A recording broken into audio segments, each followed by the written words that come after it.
Hello everyone, welcome to my new home, hopefully for the last time. I know pickup videos over the years and streams and all that have been done in a variety of locations as I've moved several times. But let's make this the last one, at least for a long time. Because of that, first of all, you might already know that I have not done any N64 streams or anything like that because I've been exhausted.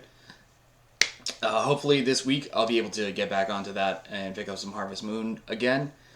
I'm not going to finish that game though. It is a long game just to get to the third year when the credits roll. But yeah, that being said, let's talk about a couple things that I picked up this month while the whole world around me was changing. Starting with this isn't really a new thing, but it is in a new shell. Our repair tech and my friend Ryan at work. I've seen him do so much with really cool Game Boy modding and everything like that, and I decided, why have I not done anything like this yet? It's so cool. Just the stuff that you can do with your Game Boy is so awesome. So I started looking at shells, and these are actually a pretty new type of shell. Don't mind my finger; it looks hideous, I know. This is a new type of shell that's popped up. I saw 4 different ones, and this is the one that I went with because it was so hard to pick. How could you not just go with the Pokeball? This is it actually has like this soft rubber top here. It's got a bit of a 3D style to it. So this is just a really, really nice. It feels great. It looks so good. Red and white on the inside. I didn't do any other modding on this just yet. I just really wanted the reshell. And then also, you can get a bunch of different like stickers for your Game Boy too. This is the one that was on it. It's not focusing, but it's Mewtwo, which was pretty cool. It's the one it came with. And then I got one Game Boy Advance game to put in. Excuse me. This is The Mummy for Game Boy Advance. For someone who really loves The Mummy as a franchise, I'm a little embarrassed about how few video games I realized that there were, or I didn't think that they had so many video games, but there's actually, I'd really not ever seen this one. I knew immediately I had to pick it up. And there's 2 on the Game Boy Color, didn't know those existed. And up until I saw it and bought it a couple months ago, I didn't realize it had a PS1 one either. So I will make sure to get all of the Mummy games as I see them, and I've done actual research into like looking it up and everything. So now I know. But yeah, this is actually it's supposed to be pretty cool. It's side scroller as you might imagine on the Game Boy Advance. This is based on the animated series. This came out in like 2003 or 4. And the movie ones, the Game Boy Color ones, are based on the movies as The Mummy and The Mummy Returns.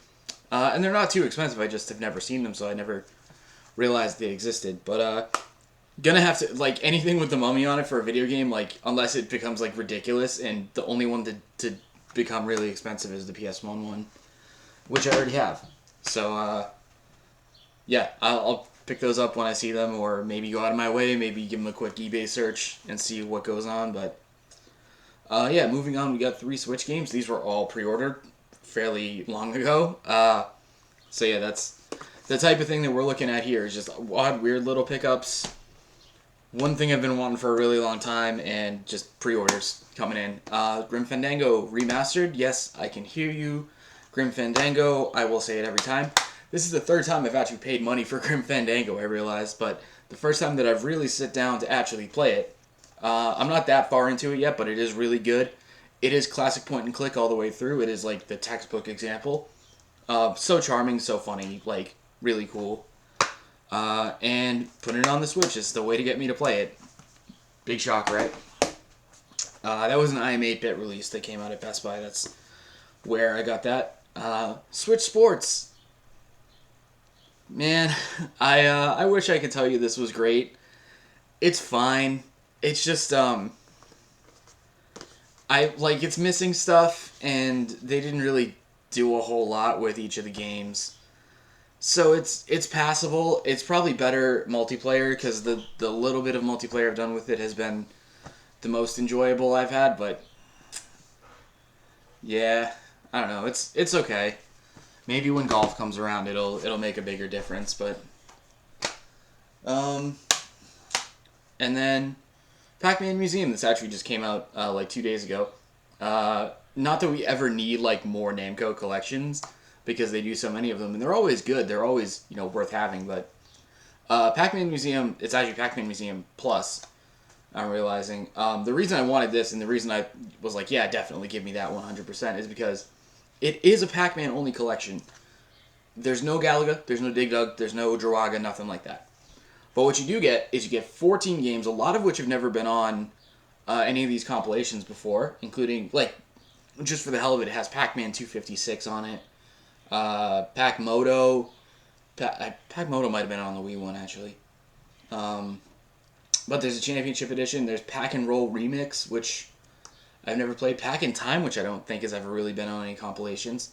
But it's also got, the main attraction to me was that it has the full classic museum mode, like the walk around and look at stuff inside the game that you got on the PS1 Namco Museums that was so cool. So that's why I really was excited about this. And I'll have to pop this in real soon. It won't be like a high commitment, like, oh, now I gotta play all the Pac-Man games and see everything. It's like, no, I just have this, pop it in, play a little bit, look at some stuff. Good stuff. I got 2 Wii games here today. This is Super Monkey Ball Step and Roll. I just don't see this come in very often anymore at work or anything, so it stayed under $10, so I made sure to pick it up. Unlike Banana Blitz, this is a particular gimmick where it has the balance board, so I literally only have like one game that uses the balance board, like makes a point to use it, which is Wii Fit, or Wii Fit U rather, is the one I have. And even though like nobody really talks about this, I did figure for under $10, I was definitely interested in giving this a try with the peripheral as intended, since I do have one. And then Little King's Story. This is a cool as hell game that I'm very surprised has managed to stay relatively inexpensive. I mean, it's like $30. You can get sealed copies of this for, not that much. So that's why I was like definitely interested in picking this up before it exploded and the sealed copies dried up. It's got a lot in common with like Dark Cloud and also with like, I want to say like Final Fantasy Chronicles or Final Fantasy Crystal Chronicles, stuff like that. My partner definitely is going to be like super into this. She loves Dark Cloud, so definitely one of the big reasons that I was like, I want to get this. But just all in all, just a really cool game that down the line is going to be pretty sought after. One, it's got Xseed on it, you just know. So definitely a pickup I am glad that I have made. This one, I went really out of my way for this game. Have not been doing a lot with my PS5 other than streaming stuff on it. But Chernobylite here. This is a port of a PC game that came out 2 or 3 years ago, I think. This doesn't even look like the game that you would think I would want to play. Or at least genre-wise, it's not the type of stuff that I really go out of my way for. It's got a lot of Fallout in it. It's got...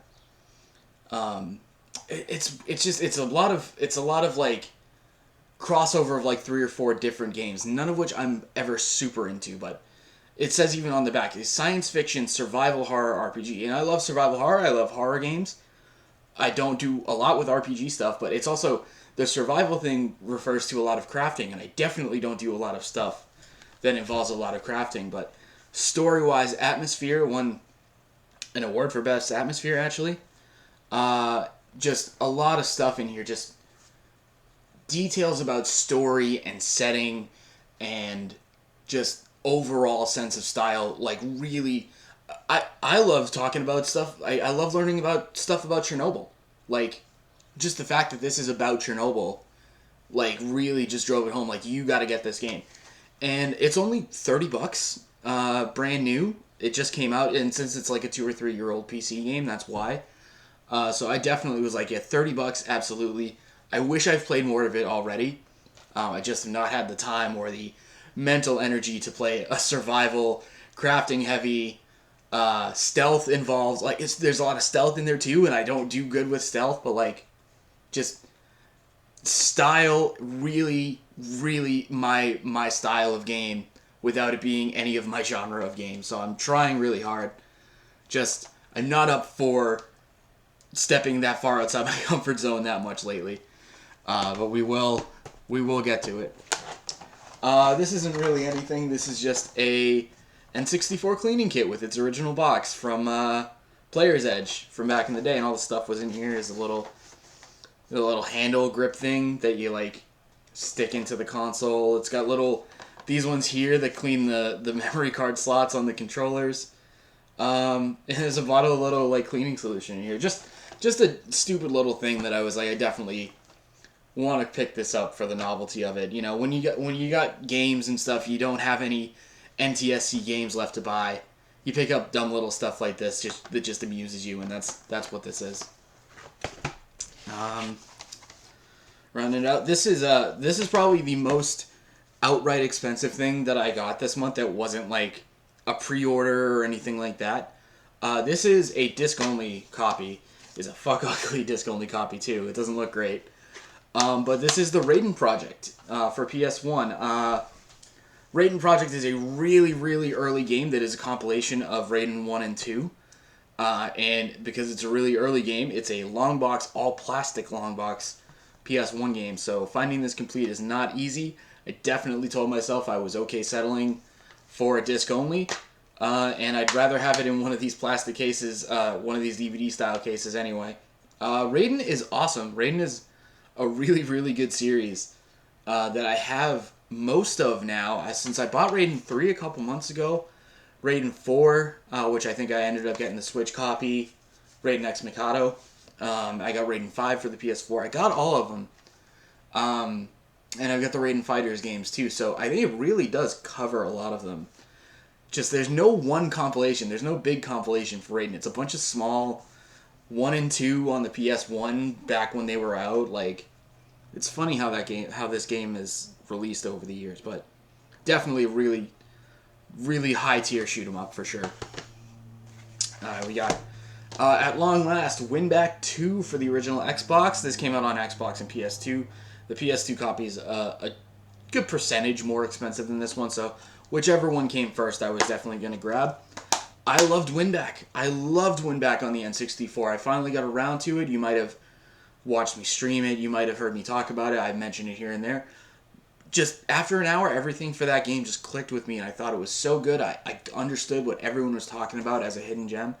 So I knew as soon as I saw the second one, which came out 7 years later, like towards the end of the Xbox and PS2 lifespan in 2006, I believe. 2006, Koei. Almost dropped it. Crazy. Just, I'm surprised that this game came out and that they bothered to go back to it, but I'm very excited. This is, again, it's not really my style of game. It's a lot of stealth action. It's very Metal Gear-y, but it just worked for me on the 64. So if you haven't played Winback yet on like Switch Online or something like that, I really go try it out. Give it a shot.